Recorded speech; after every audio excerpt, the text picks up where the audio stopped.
ready. Fire away. Okay. Well, thankful we got another opportunity this week to see if we can find a way to win a game. This is doesn't get any easier though. This is a good football team.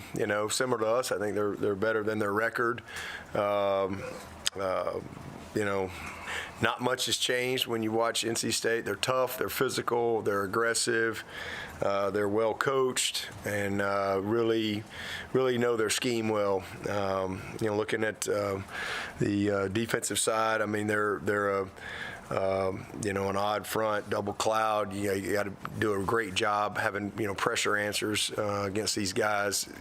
Every single year we play them, whether it be in the run or the pass game. A lot of post-snap discipline, but big, strong guys up front that set the tone. Aggressive downhill linebackers. I think 11, Peyton. He's a game wrecker. He is fun to watch. I hate we got to play against him, but he's one of those guys. When you watch tape, you just kind of have to just tip your hat. I mean, this is a great football player. Maybe the fastest guy on the field. I mean, he can absolutely fly, and so I just got a lot of respect for his game. He's been there a long time, so I've seen him a bunch, and I think he's a great player. Gonna have a good future after NC State as well. And they do a good job in the secondary. Again, they do a great job from a disguise standpoint with their double cloud, odd type of front. They can get to a lot of things. You've got to be ready for double cloud, and you got to be ready for cover zero at any time. They mix it up and do a really good job with that, but really not much different. Play tough, play physical. Again, well coached, where they're supposed to be, challenge you physically and schematically. And then over on the other side, new offensive coordinator, but still a lot of similarities. They're probably more 10 personnel than they've been in a long time. Mostly 10 and 11 personnel. Not as much, maybe 12 as they've been in some previous years, but mostly in the past we're pretty much an 11 team. But this year it's been a lot of 10 personnel. But everything starts in the run game for them. I mean, they're physical up front, a lot of stretch. That's something they've always been committed to, and trying to split you, some stretch and some midline and some zone and swap zone, and all the boots and stuff that come off of that. You're going to see a lot of counter against these guys, and again, just big offensive linemen that can move their feet. They got 3 backs that they've been rolling in there. You've seen all of them have made plays. 28, 2, and 34. So it's a challenge, a challenging scheme that challenges our discipline. That I think they do as good a job, every year of anybody in really, schematically challenging our discipline. They've had an open date, so I'm sure there'll be a few things there that we've got that we probably haven't seen that we'll have to do a good job of. Receiver-wise, they're playing a bunch of guys. Concepcion, number 10, it seems like he's kind of been the guy that's emerged for them as kind of their top guy. But they've spread it out to a bunch of guys. But biggest thing is just trying to find a way to not let them get comfortable in the run game, and shorten the game and possess the ball. So we got to get back on track. On third down, we've been a really, really good third down team all year, outside of last week. So that'll be a big challenge for us, and try not to let them have any big play explosives as well. But another, good football team that I think is well coached, and kind of a typical NC State team that's aggressive and going to challenge you in all 3 phases of the game. Speaking of getting back on track in the run game, Justin Maskell went out. Is he going to be able to go? Not sure yet. I mean, so he's today's first day in pads, so we'll see where he is today. And I'd say he's day to day. The only guy I can say is definitely out right now is Antonio. I mean, he's going to be out for a while, unfortunately. So got him back and see what he can do. He made some nice plays, but it's not his ankle, so that's a positive.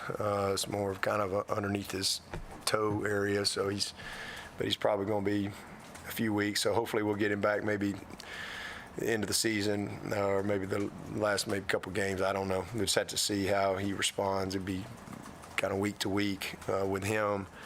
And then Mickens is going to be out. He had a I don't know if anybody in here has ever had appendicitis, but he had and they had to take his appendix out yesterday. So, so that was, he just stomach ache and hurting and he had appendicitis. So he'd be fine, but, you got to heal up from getting that taken out. And I don't know if, like I said, I don't know anybody in here has had that happen before, but that's a tough break for us there for sure. So that we'll get them ready. Those two for sure will be out, and then you still got other guys that you already know about that have been out, Cole and Walker, and then a couple other guys day to day. So we'll see. How do you think Root and Cade filled in once Maskell went out, and then what would be kind of the plan and safety for Mickens? Yeah, Root did fine. I mean, they were a heavy, heavy personnel, and so we just needed to have another big end out there. And we got pretty good depth inside at D tackle, and so Root can give us some flexibility there to pop out there and give us a little bigger body against a team that playing a lot of 12 personnel, a lot of max protection, in that game. So he just gave us a bigger presence, and Cade's done fine as well, but we certainly missed Maskell. We missed XT too. He's pretty good. So good to get him back. And so. Given the challenges that NC State poses with the stretch and all that encounters, does that challenge your run fits that were that kind of were inconsistent? Big time. Big time. Oh yeah, yeah. These guys, like I said, they challenge you as much as anybody schematically, because it's not just. They run all kind of counters. I mean, the guard tight end, the guard tackle, jet counters, and then they run the swaps. Then they run the split lead. They run a little bit of that. The midline, they'll run some midline. So they do a lot of stuff. But bread and butter everything comes off that stretch, and you can get cut in half, if you're not really disciplined there. So. The fits and tackling is always at a premium, but you got to do a great job of fitting it up against these guys because they force you to. Was the issue Saturday less up front and more at the second and third levels? Yeah, we definitely just had some bad. I mean, the first big run. I mean, that was the only play in the whole first half, and we're out of our gap. I mean, we got everybody. We had one guy run to the same gap as another guy. And they found it, and we had caught us in a bad angle on the backside, so that one hit. But they made the adjustments, and then there were just some things in the second half where they created some extra bodies, and we just didn't get. Some guys trying to do too much. Biggest thing. Just trying to do a little too much, and next thing you know, you're in the wrong spot. And we didn't really give up a lot of big runs, but we just, they were efficient. And next thing you know, you're 3rd and 1, and the clock, and we couldn't get off the field. That was probably the biggest problem was we couldn't put it together. We couldn't finish. We screwed it up offensively. Defensively played really good in the first half, and then second half couldn't get the ball. 2 drives in the third quarter in a minute and 20. You were asking me about tempo. It's hard to play with tempo when you don't have the ball, and you're poor in third down, right? So it was our worst third down game on both sides of the ball. And so we got to get back on track right there, for sure. And then we just got to finish. We got to finish, in position to finish. Even with all the stuff that we had, we got a 10-point lead with 8.5 minutes. We got to find a way to finish the game. And, give them credit because they stayed patient trying to shorten the game, and they were able to. And I think some of our guys got a little frustrated and trying to do too much. Next thing you know, you're not where you need to be, and it's instead of 1 yard, it's 4 yards. So something we got to learn from. Dabo, you said you guys weren't deserving of the win on Saturday. What needs to happen this week to make you guys more deserving of a win this Saturday? it's a simple answer. I know none of y'all want a simple answer, but it's really simple, and that is let's win the turnover margin. If we, I mean, we literally, I know I'm not being. I mean, we're last, dead last, and we got a really good team. But that's the. I mean, it's not that you put your head in the sand. You got other issues. Like we got a couple spots we got to do a little better. But the reason we are where we are is turnovers. I mean, we're last in the country in fumbles. And it's not only last, it's where they happen too. And as a result, we're last in red zone. We're dead last. That's your problem. And it all goes back to turnovers. You know, if you hold the ball for a millisecond longer, you know, we're having a different. We've had back 2 losses in overtime, double overtime against good teams, and it comes down to.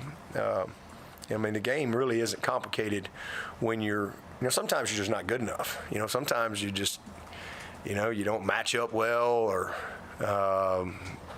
whatever. Personnel's not good enough in some areas, but that's not our problem. I mean, we're good enough to win every single game, and we're good enough to line up and play with anybody. But it's hard to win, and it's really hard to win when you have the, catastrophic turnovers that we've had. I mean, you watched Monday Night Football last night. It was funny. They put a graphic up, and I mean, San Francisco, number 1 in the NFL, 5-1, number 1 in the league in turnover margin. The team they were playing was 2-4. Vikings, they were 2-4, and they were 29th in the league in turnover margin. So, and these are the pros. So, I mean, this is, razor thin margin for error, right? Well, what happened in the game last night? San Francisco had 3 turnovers. They were -2 in the turnover margin, and they got beat. And that's good. That's what happens. There's no greater equalizer than that, and that's been a real problem for us. We're better than we were last year, for sure, without a question. But if you look back at last year, we took care of the ball better. We were number 1 in the country in red zone, I think, until maybe the last game of the season. And we were really good in third down, just like we've been really good in third down this year. We just hadn't taken care of the ball, and it's really frustrating. But and it's not. It's a simple answer. It's not a simple problem, but it's a simple answer. To kind of where we are. So to answer your question. I mean, we need to take care of the football, and if we can just squeeze it a little longer, fundamentally, protect it a little bit better. And we're not it's not like we're throwing a bunch of interceptions. We hadn't thrown one in forever till Chappell spoke up last week. You knew that was coming. It's not like we're making a bunch of bad decisions and throwing the ball up and guys dropping balls, and it's not like that. It's just some weird stuff that's gone against us, and and it's hard to win because everybody's got good players and good coaches, and we're playing good teams. So, but that's what's put us where we are, and if we can get that turned around, we'll win some football games. Is that tough though? Because how do you even coach that? Because obviously everybody knows you're supposed to hold on to the football. The guys aren't trying to give it away. All of the practice video I have of you guys is ball security stuff, ball cam. So how do you coach that? How do they improve on that other than holding on to the football? Yeah, that's the main thing. You just keep coaching. You point it out. You can't work it any more than we work it. I mean, we got it all.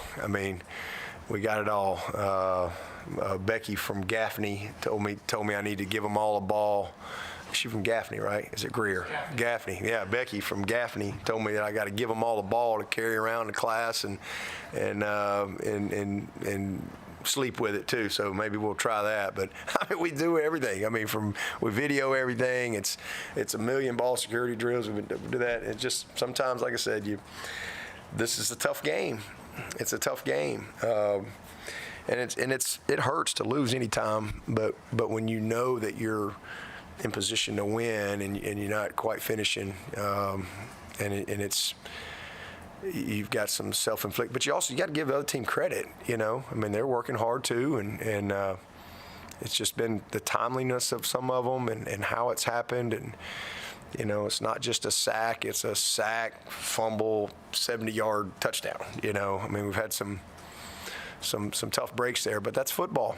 And we've had 12 really, really good seasons in a row around here, and we've got a lot of breaks along the way. And sometimes the breaks don't go your way, and this is kind of where we are the first 7 games of the season, and it's why we're 4-3. And again, it's our best players. But we've won a lot of games with these guys too, and so you just point it out, and you coach it. And again, if we were making a bunch of bad decisions and things like that, it'd be different.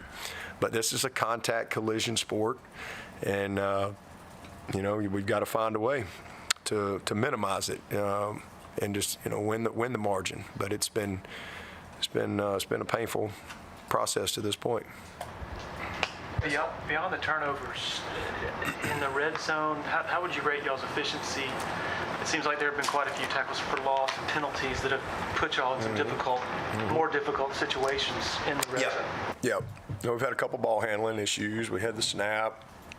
We had a couple penalties, and most of it's been on the one. That's why I was joking. Maybe we jump offside next time we're on the one and go from the 6. First and goal from the 6. Try a different strategy, but I think just keeping our poise down there, and that's where you got to be at your best. And we've not been, and I think it's just a combination of all of a sudden guys start pressing a little bit, and maybe just lost a little bit of confidence from all the stuff, the miscues that we've had, and so it's one of those things that can become a little bit mental, I think, and so we got to work through that and keep working it, and we do every week, a lot of red zone, and we've got to carry what we're doing on the practice field into game day, and you just got to continue to lean on you guys and trust them and coach them and see if we can get it done. Dabo, how's Will's arm? It looked like he kind of came off the field one time, kind of had that low, like it was a stinger or something. Will Shipley? Yeah. He's fine. You mentioned on your radio show wanting to take another step with Kate physically this offseason and weight and everything. How do you think that'll help him? And is that leading to some of the stuff now? What are you saying? Yeah, he needs to get stronger. Yeah. I mean, he's definitely get stronger. I mean, last year, that's one of the reasons last year we were trying to kind of bring him along at a pace. You don't want to put a guy out there before he's really ready, and skill-wise, he's been ready since he got here. But physically, he needed to develop a little bit, and he had a great year. I mean, he's made a lot of strides, but he needs another. That's a part of his process. I mean, he needs another full year of development and just getting a little bit stronger, and it's going to continue to help him. Because like I said, he's just a little more collision resistance and things like that, and so as he continues to physically develop, I think that'll help him. So he's going through a little bit of a growth process, but as I've said many times, this kid's super talented, man, and he ain't gonna forget all this. It'll make him better. We'll look back on it, and we'll be able to say, man, boy, that was a tough year. Had some tough breaks, but he's got a lot of great days ahead of him. He's got a lot of great plays ahead of him. He's gonna play football for a while, and I really love this kid. I mean, he is a ultra competitive dude, and he cares, and just gonna get better. And his miscues have kind of overshadowed his great plays. This guy's made some plays.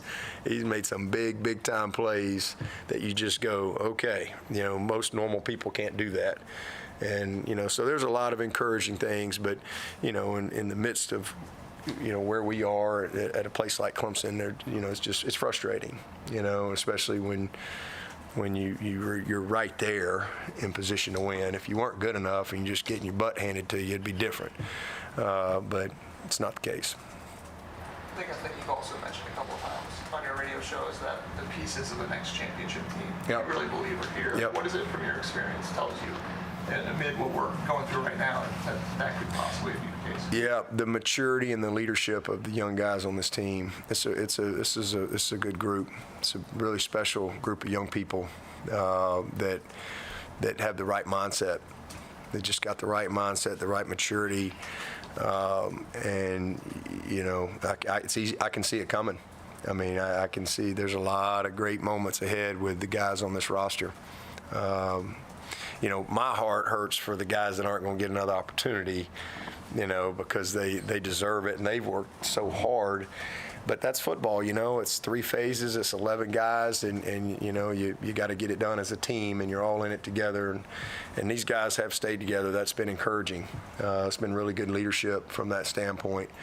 But we've got guys on this team that, there's some y'all already have seen, some you haven't seen yet that it's exciting.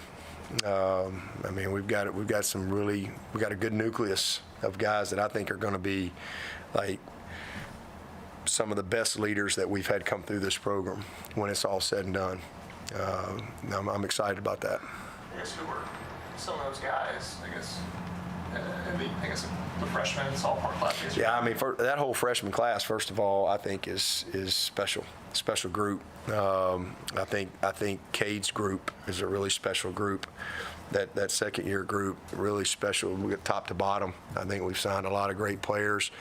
We got a great group in that junior group when Barrett and Jeremiah, the Makuba. We got Bo. That's a great group of guys. Brenny. There's some great guys in that group as well. Marcus Tate.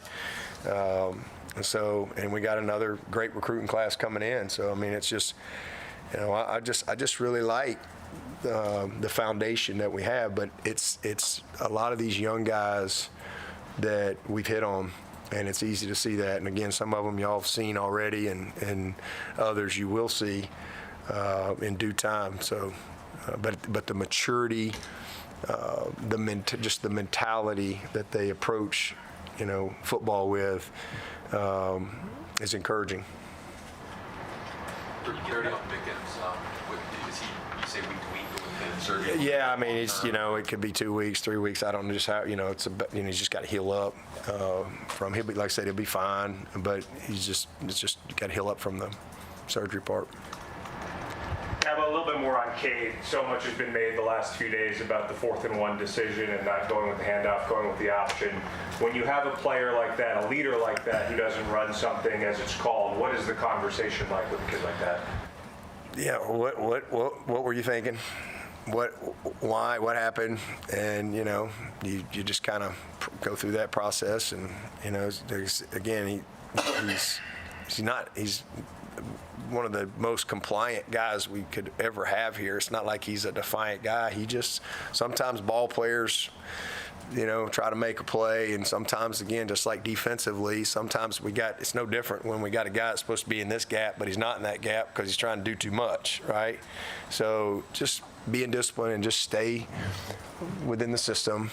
And, he's just a guy that he just made a decision in a moment that, hey, if it worked, everybody's going, wow, but it didn't work. And, so young player that's learning, and he will learn. But you just talk it through. So in the huddle during the timeout, it's basically inside zone no matter what. There's no. No, it's not. It's the play call dictates what it is. It's not. There was no read. It's a handoff. I'm saying it's hand it off no matter what, no matter what the look they give you. Yeah, if we'd have called it out on the 50, it's the same. You call it every time. There's nothing to read. He just made a decision, and but it's a give. You have plays in your offense where there's reads built in, and you have plays where there's no reads, and that's just a play where there's zero read. Just give the ball. And again, that's one play.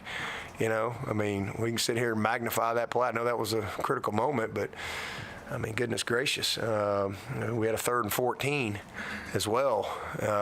You know, if we get a stop right there, we'd probably win the game. We needed one stop. You know, we hold on to the ball in the first quarter, we'd probably win the game. So I mean, there's just a few plays, and when you're in games like that, it comes down to a couple plays. Do you ever consider going to another quarterback? No, not at all. No, Cade's our guy for sure. Jay Haynes had an ankle injury, I guess, a few weeks ago. Was he? Yeah, well, he came back for was it Wake? Was it Wake game? Who was he back against? Yeah, Wake.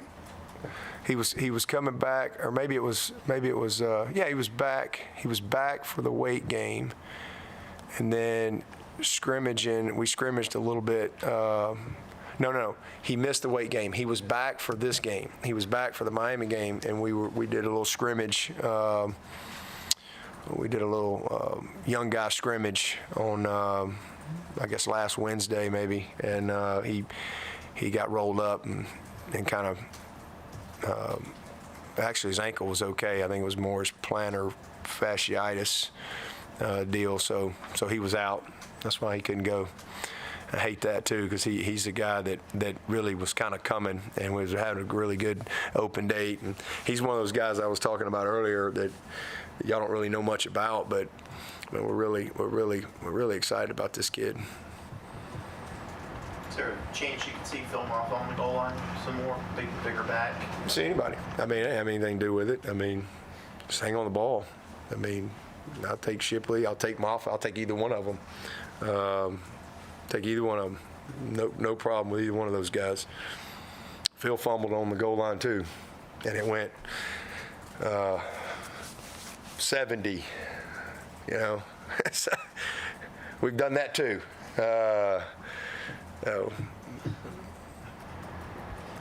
With Morris, the new quarterback, what's your evaluation of him and how much, if anything, changes? Say that again? MJ Morris, the new quarterback. Oh, yeah. Well, I think, I mean, you can see why they really like him. I think he really, he's just got a great energy to him. He brings a spark. I think they just, you know, they were having a lot of turnover issues for different reasons, and I think they just needed to make a change and get a spark there. And he brings that. I mean, he's a talented player. Like I said, it's easy to see why they like him. He's a big, strong kid. He can run. He can make the throws, and he's got an edge to him that I think the coaches probably really like. You can tell he's a good leader. Seems like the guys kind of rally around him. So I think there's a lot to like about that player, young player.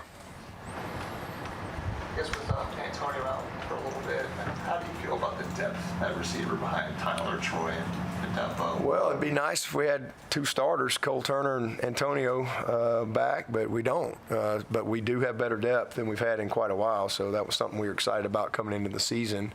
And, you know, so Bo's really had a good year for us. He's been really steady and consistent for us. Tyler Brown, what a great game he had the other night. I mean, made a bunch of great plays, great play in overtime. So we really like where he is. Obviously, Tink is out for the year too, so those are some guys. But, you know, Ronan is a guy that's coming. In fact, he had a huge play yesterday. It was really good to see. But Ronan's a guy we've been bringing along. But, you know, Stellato has you know, he's still in the training room a lot, but he's playing. He's out there, and and he's made some plays for us. It was good to see Adam. You know, you kind of got reminded of why we like Adam last week. You know, a couple of nice plays for him. One really winning on the one-on-one coverage and got the PI, the face mask there, but you know, was probably a step away from breaking the one. So it's good to see him. You know, hopefully reset himself a little bit, and you know, Speck is still right there. He's been able to stay healthy, which has been good, and stay available. So I mean, we've got more depth than we've had in a while, but certainly, you know, not having Antonio and Cole is is a loss for us. I mean, there's a reason why both those guys were starters, coming into the year. But we got enough. We got plenty to be able to get the job done. Bo and Tyler and Stellato and Adam and Cole and Ronan, those 6 guys will be the ones. How do you evaluate the offensive line depth compared to sort of what you thought going into the year? Well, it was really good coming into the year, and then obviously losing Walker Parks early. I mean, he's a big loss as a starter, but we've been able. It's been good. We felt good about it, and Mitchell's a guy that has played well for us, but has not played well, a couple games, and so that's, for whatever reason there, just kind of got to get him back on track and kind of remind him of who he is. And sometimes guys can lose a little bit of confidence, but we've got pretty good depth. We've held up pretty good. We still feel good about the guys that we have. And again, fortunately, Walker's the only one that's had any type of long-term injury. And man, we love the guys. We love Sadler. We love Blake Miller. Those are two guys we hit it out of the park with last year that I think have got great futures here. Just one's a redshirt freshman, the other one's a sophomore starter. Marcus is having a good year for us at left guard. Man, Putnam, that guy's a war daddy. He's amazing. I love everything about him. Linthicum is willing and ready. He's kind of being mentored and tutored along with Putnam. And then Harris is a really good young player that's coming. So excited about all those guys. We're trying to redshirt Ian Reed and Zach. We like both of them on what their futures look like. Trent is another guy. I think he played maybe 10 or so snaps and did a good job the other day as well. So we've got the same thing I'd say there. We've got more depth than we've had. A couple years ago we had 5 guys, and I think they played about every snap. So we got more than we've had, and but not as good as we were at the beginning of the year.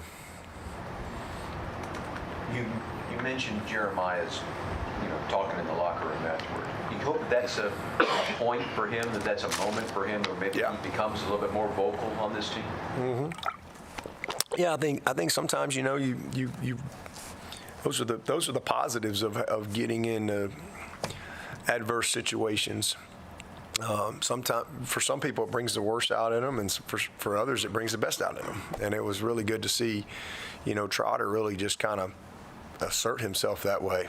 It was awesome, honestly. And so because he's not a guy that says a whole lot. He's a lead by example guy, one of the most respected guys on the team. But it was pretty awesome. And again, that's most I've heard him say since he's been here. He's just about his business all the time. You don't ever have to worry about that guy. He is a grinder, a worker. He's coachable. He loves it. Lead by example. Knows everything. But that was probably out of his comfort zone. But probably one of the better plays he's made since he's been at Clemson. It's really cool to see. I guess we'll probably leave the context of what he said in the locker room, but I guess, was he really worked up, or No, he was very poised. I mean, he was fiery, but very poised and matter of fact and right on point. Any questions for Coach virtually? Hey, Dabo, David with ESPN. Sorry, this is a bit off topic, but I'm doing a story on Trevor Etienne down at Florida and his relationship with Travis and how much that's kind of meant to both of them over the years. And I know obviously Trevor was on campus with you guys a lot while Travis was there too. I don't know how much you got to know him, but when seeing Travis there through 4 years, did his relationship with his brother play into how he carried himself, how he handled himself, trying to be a role model for his younger brother? I don't know how much the relationship with his brother played in that. I just think that Travis, that's just kind of who he is. I think he's a guy that just a relentless competitor. He was a young man with, with a lot of goals and aspirations, and I think he was driven by those things every single day. And he's just a great kid. He's just a great guy that showed up every day with a smile on his face. Those of y'all who got a chance to work with him and be around him, he just a great spirit to him. Again, a big smile. Incredible player. One of those guys that just got better and better as he went throughout his career. But I'm sure he was motivated to be a good example for all of his family. But most of all, I think he just was driven to become his best and to fulfill, the dreams that he had. And, was able to have a great career, graduate. Obviously, what he did here at Clemson and in this league is historic. And he's doing the same thing at the next level. He's just more of the same, and I would say more to come. I think he's a special player and a great, just a great young man. Any other questions from the room? Yeah, I'll ask one more off-topic question. In the aftermath of what I imagine was pretty frustrating, I'm just curious, how much joy and pride did you take in seeing what Tony Elliott and Virginia were able to accomplish on Saturday? Oh man, that was awesome. I actually texted him on the plane on the way back, probably about 3 a.m. I don't know what time it was or later. It was awesome. That's one of those moments. It's been a tough time. Obviously he took over a job that was struggling, and then you have the horrific tragedy that he had to walk through and lead through and help navigate through. That's just not something anybody can ever, even imagine or process. They've had some games this year where they were close and just, not a lot of room for error, but they were really close and just, learning how to win, if you will. And it was really cool. And a reminder that, this game is hard, man. This is a hard game. And, that's why I have such appreciation for winning. I have such appreciation for what's happened here over the last 12 years. It's just so hard. It's hard. It's hard to win a game. And to have the type of consistency that we've had here, we don't have a golden ticket to win. And it's hard. I have a great appreciation for it. And to see a moment like that for Tony is pretty special, because that's one of those things that can, when you're getting going, can further the buy-in from guys where they can just have something to point to. That's a big time win. But something to point to where they can just grab onto and kind of, because they still got a ways to go, but can help them have a little bit of wind in their sails to keep moving forward and just keep their head down and keep grinding. But it was awesome and really, really happy for him and their whole team. You guys are on the CW network for the first time this weekend. Any experience with that channel? It's a new one with the new. I have no idea what it is. I don't even know where it's at. Is it? Where do I go to it? I think it's Channel 62. Okay, channel 62. You use rabbit ears. Rabbit ears. I've got. Where is it on the guide on DirecTV? I've got DirecTV. Oh, that's where it's at. Okay. 62, all right? It's the one that has Dawson's Creek. Also the home of the live tour. Okay. Yeah. Was that Raycom? Yeah, it's Raycom subleased out to this one. That was Raycom. Yeah. Essentially those. Yeah, I don't watch a lot of TV, honestly. So, I'll watch sports. I watch Beth on the news regularly. I DVR that, never miss that. Is there highlights of my week. But yeah, I don't even know. I don't even know who's doing the game. Tom Wormy, James Bates, Trevor Skates. Oh, Bates is doing the game? I like him. He's a good guy. Who are the others? Tom Wormy's play-by-play and Trevor Skates sideline. Okay. Yeah. We have not had them yet, so it's a 2:00 game too. That's kind of That's kind of a. We've had, what was it, Charleston Southern? Are we 2:15 this week too? Okay, 2 o'clock. Yeah, so it was Charleston Southern. That was kind of a, I've done a gajillion schedules and itineraries, and you got all these routines, 8:05, 3:30, 3 o'clock. Noon. I've done them all. I mean, we've had some crazy times, but two's a little different because kind of your breakfast, your pregame meal. There's just some different routine. So I kind of like it though, honestly. I mean, we got back about. I guess I got to the house about 6 a.m. and. Sunday's still the same day, whether you get in at 6 a.m. or you go to bed at 11 o'clock the night before. It's the same day for us. So we should get home earlier than that, Lord willing. So that's a positive. Did you say what Maskell's injury is? What's his injury? I did not. And you won't? And I'm not. He's just day to day. He's a little banged up.